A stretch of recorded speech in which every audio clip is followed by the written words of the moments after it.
След завършването на стратегическата дислокация, командването на действащата армия е изправено пред първата сложна и изключително трудна за изпълнение задача – битката за овладяване на Дунав.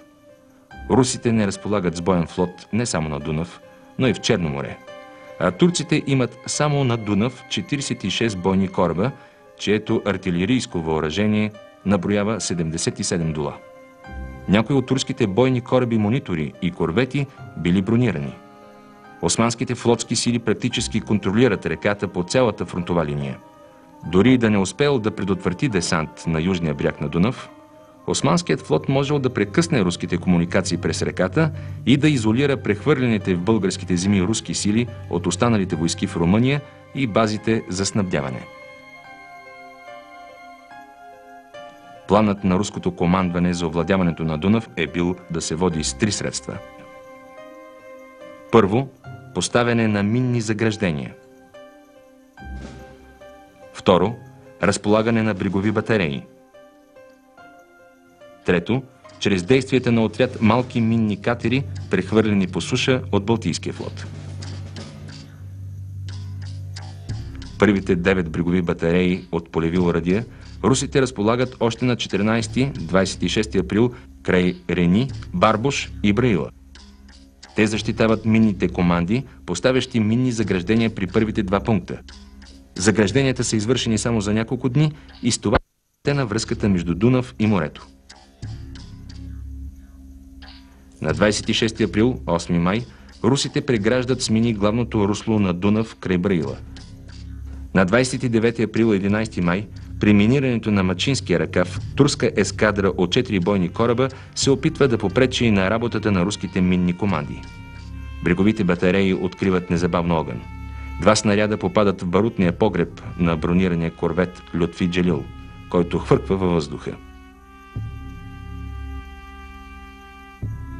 От 219 човека екипаж при страшния взрив оцелява само един матрос, изхвърлен чак на брега. През нощта на 13 срещу 14, 25, 26 май, катерите забелязват в ръкава турска ескадра от 3 бойни кораба и незабавно атакуват флагмана, броненосеца Силфи.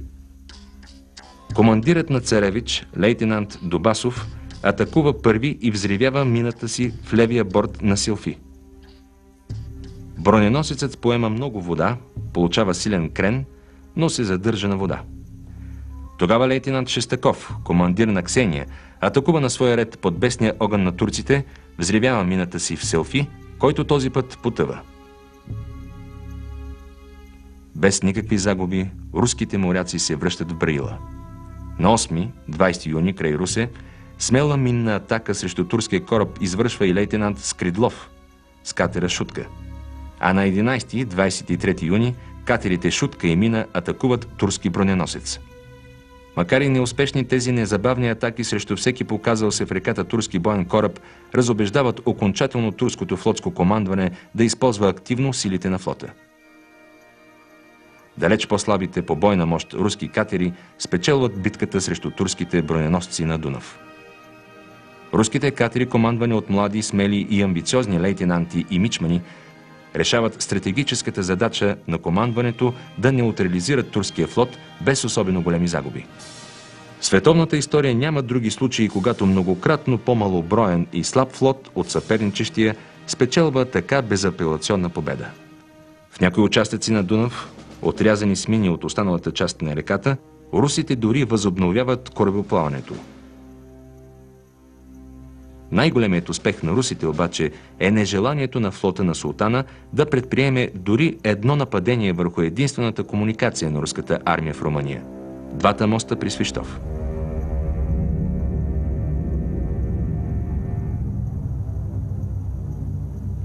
10-22 юни 1877. В 2 часа след полунощ десантните войски тръгват от румънския бряг към Буджакския полуостров. В 3 часа след полунощ турската брегова охрана забелязва понтоните и открива безреден огън. Но е късно. 5 роти от Рязанския полк първи докосват многострадалната българска земя. Забелязали понтоните на Ряжския полк, турците изоставят позициите и отстъпват към село Гарван. 10 роти на двата полка в опиянението на боя, въпреки първоначалната заповед да се задържат на отвоювания плацдарм, започват преследване на противника. Положението на разсъмване става твърде тревожно. Турските позиции при село Гарван получават подкрепление от Мачин. В 8 часа сутринта турските сили в състав от 3500 бойци тръгват в контратака срещу разтегналия се руски фронт, но атаките им са отбити. В 12 часа на обяд русите успяват да свалят едно оръдие на плацдарма. Появата на руската артилерия кара турците да прекратят контратаките. След обед турските части започват бързо отстъпление от цяла Северна Добруджа до укрепените позиции по линията Черна вода – Кюстенджа, което приключва до 12-24 юни. Руското командване според предварителния план спира корпуса на Цимерман до линията Черна вода – Кюстенджа. Вземайки двата бряга на Долния Дунав, русите надежно затварят реката за силния турски флот и така ликвидират възможността му да пресече комуникацията на руската армия в района на десанта на главните й сили. От друга страна, руското военно присъствие в Северна Добруджа, макар и с ограничени сили, поставя най-голямата турска армия, съсредоточена в четириъгълника от крепости Русе, Силистра, Шумен, Варна, пред трудна дилема.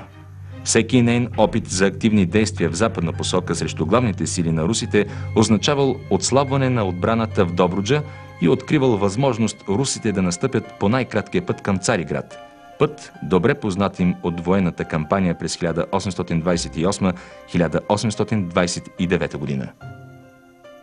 Липсата на сериозно разузнаване пречила на турците да установят реалната бойна стойност на корпуса на Цимерман в Добруджа, макар че се досещали за относителната му малобройност. Ето защо през цялата война огромната турска армия в четириъгълника от крепости, с изключение на няколко нерешителни опита, общо взето не взела участие в големите сражения, решили изхода от освободителната война.